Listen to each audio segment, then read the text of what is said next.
Okay, so 312 kind of has like 3 topics built in. One is, it's called equivalent representation of trig functions, and it starts with substitution of your trig identities. So that we did in Algebra 2. You'll see that built in. Then it starts to have those built into solving equations, which we also touched on a little bit last year. Then it gets into sum and difference formulas. God bless you. And then it gets into double angles. So I even think we did sum and difference last year, right? Oh my gosh. There. Okay, so we're going to divide it today. We're going to divide it today. We'll do sum and difference and double angle tomorrow. Okay, but we're going to do the rest today. So we start with this big old box, which hopefully is familiar to you. Okay. Most of the stuff at the top should be very familiar. Cosecant 1 over sine, secant 1 over cosine, cotangent 1 over tangent. Tangent can be either written as 1 over cotangent or sine over cosine. And cotangent, we just said, could be written as 1 over tangent, but it could also be written as cosine over sine. Those are called reciprocal identities. The second thing on the list, and probably the ones you are going to see the most, are the Pythagorean identities. On the AP Classroom, really the first 2 keep coming up, not even the cotangent one, but we're going to practice all 3. So the first one says sine. Okay. So sine squared plus cosine squared equals 1. If you have a triangle or you take your coordinate points of an angle and you square. So I'm going to teach you, a trick so that if you just remembered the first one, you could get to the other 2. But ideally, you remember these 3. Honestly, I haven't seen odd identities in this stuff, and we haven't seen the cofunctions. So you're really worried about the reciprocal functions and the Pythagorean identities, and hopefully we know the reciprocal functions. So really today's focus really needs to be the Pythagorean identities. If you know sine squared plus cosine squared equals 1, and you take and you divide all of them by cosine squared, what's sine squared over cosine squared? Tangent squared. What's cosine squared over cosine squared? 1. What's 1 over cosine squared? Secant. So if you divide them all by cosine, you get the second one, which is tan squared plus 1 equals secant squared. If I take that original one and I divide them all by sine squared, I end up with sine squared over sine squared. It's going to kick off again because I'm already delayed. Plus cosine squared over sine squared equals 1 over sine squared. What's sine over sine? 1. What's cosine over sine? Cotangent. What's 1 over sine? Secant. So if you forget the other 2, as long as you've memorized the first ones, you can derive the other 2. Ideally, you memorize them because it will make everything a lot faster, okay? But those are one of those things that if you don't remember the second and the third, you can derive them. Again, we're not going to worry about the bottom half of this. Even in odd identities, we talked about it a little bit, and cofunctions, I haven't seen them in anything. If we see them, we'll go back over them. But for now, we don't have to worry about them. So you are going to see these questions literally as simplify. So you'll get an expression, and it will say find the equivalent expression, and it just means make it as simplified as possible, okay? So if they are ones that are reciprocal identities, rewrite them in terms of their reciprocals. If they're Pythagorean identities, rewrite them in terms of their Pythagorean identity. So cotangent's the same as what? 1 over tan or sine over cosine. So if I wrote 1 over tan and then I look at secant, what's secant? 1 over cosine. So if I did 1 over tan, I get nowhere with that, right? But if there's a cosine there and I write cotangent in terms of cosine over sine, what happens to my cosines? They cancel out and I get 1 over sine, which is cosecant.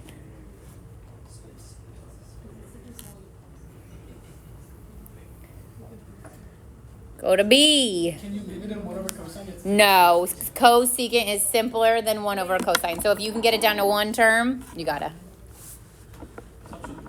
All right. All right, now look at B. So for me, as soon as I see a 1 and a squared, I go to my Pythagorean identities. Like, that's your hint. So we know sine squared plus cosine squared equals 1. If I want to manipulate it so that it looks like 1 minus sine squared, I'd end up subtracting the sine squared.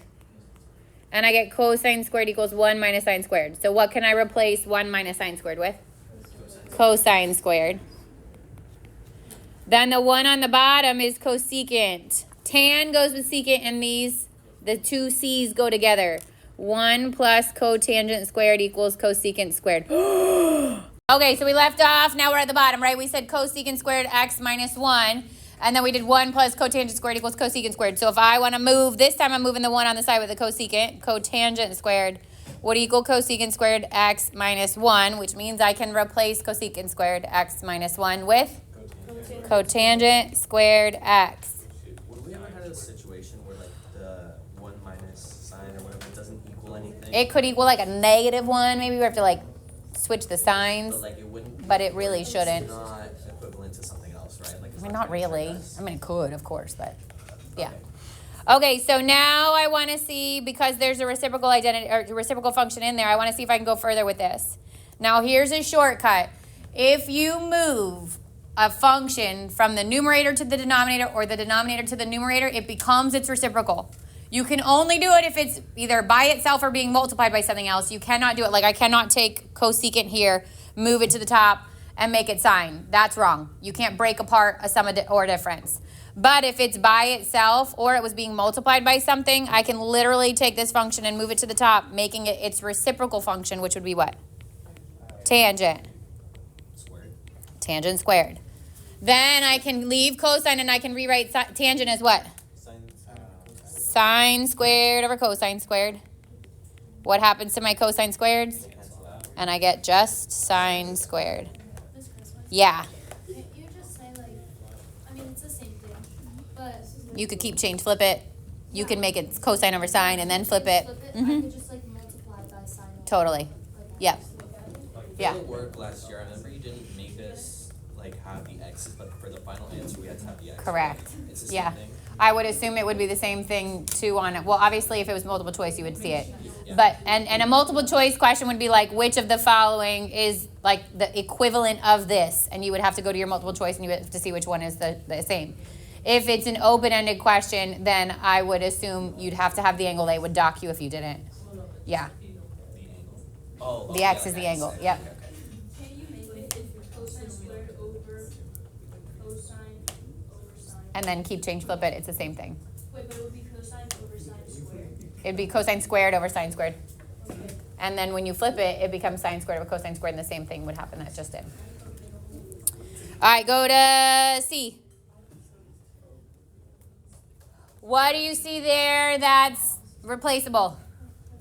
1 plus tangent squared is the same thing as what? Secant squared over tan x. Now, what's one thing you could do? Because there's a couple different ways to go from here. You can move tan to the top, making it cotangent. So I'd get cotangent squared times secant squared. What is cotangent squared? Cosine squared over sine squared. What is secant squared? 1 over cosine squared. And then cancel. Good.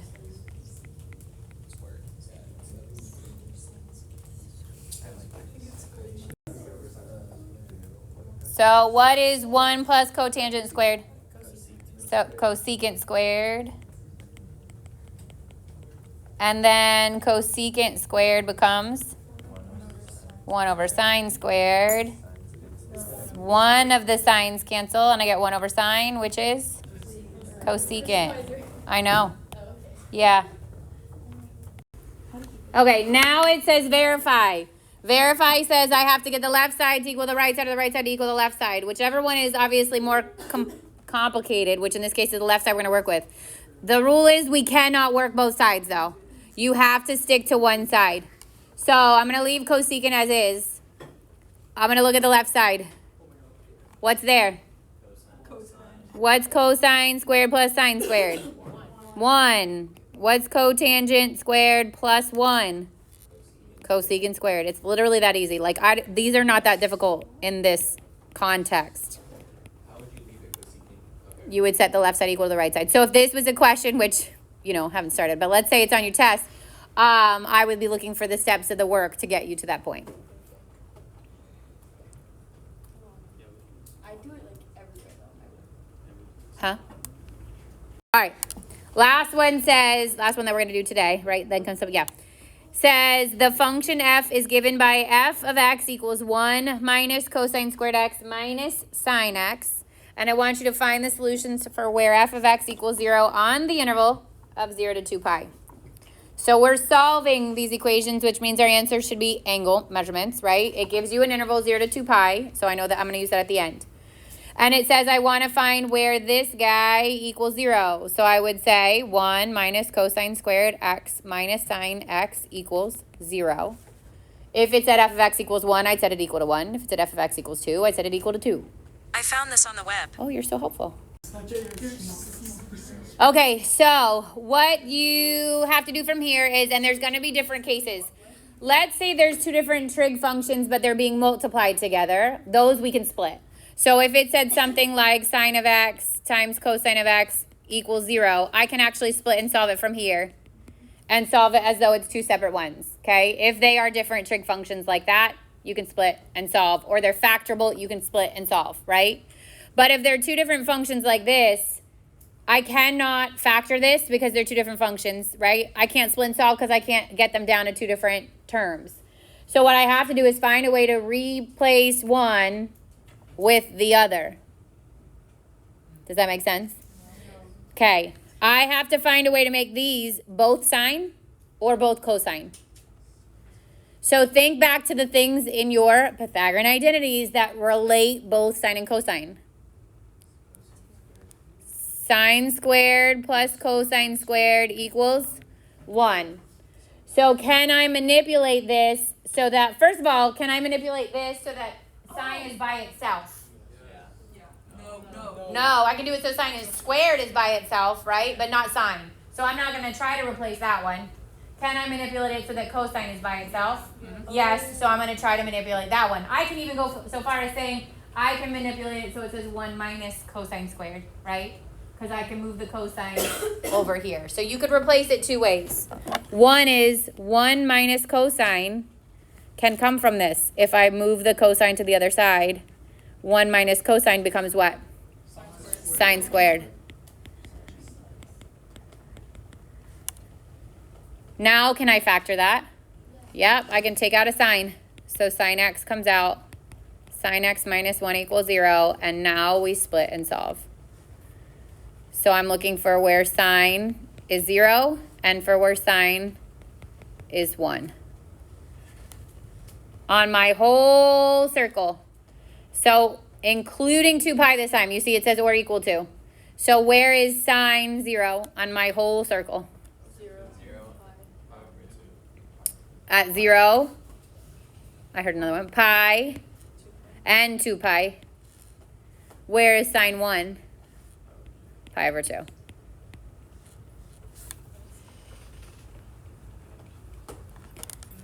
Okay, from here, because you could have also done it this way, I could have also just replaced cosine. So if I wanted to isolate cosine from my initial sine squared plus cosine squared equals 1, then cosine squared equals 1 minus sine squared. So I could have also replaced just the cosine. But if you do that, it's 1 minus sine squared. Both of them get the minus. So be careful if you're going to do something like that. This has to get distributed to both. So it'd be 1 minus 1 plus sine squared x minus sine squared x, or sine x, sorry. These still cancel, and I still get what I got over there. So you can replace either 1 minus cosine squared, or just cosine squared. But if you're going to replace a single term with multiple terms, make sure if there's a sign on the front, it gets distributed. Yeah. For the answers, is there any specific way we have to answer them? No, I think the ones like you'll see on AP Classroom, they're in different order. I think they're usually in like chronological order, in sequential order. Like, so the 2 pi over 2 would go in between the 0 and pi, but it doesn't matter. And then for these types of questions where we have to split and solve, where we have a situation where we have to square root. No. So we would have to square root for this test. No. You could square root, but not square root. Is that what you mean? Like if you got the ones that we were doing before, you could still end up with something like sine squared x equals 3 over 2, and you have, or 3 over 4 actually is what it would be, and you have to square root, that could happen, which would be root 3 over 2, but not the other way around. So my advice is to start the homework, because tomorrow we get into sum and difference and we'll do multiple angles. It will add to it. On the AP Classroom, I wouldn't even start it. Like, most of them are crossover. They either do, I think there's maybe one on the AP Classroom you can do at this point. A lot of them pull in the sum and difference and the double angle into both. For tonight's homework, my recommendation is to start 1 through 6 on the PDF. And you could do 1, 2, 3 on the AP. Can I ask a question really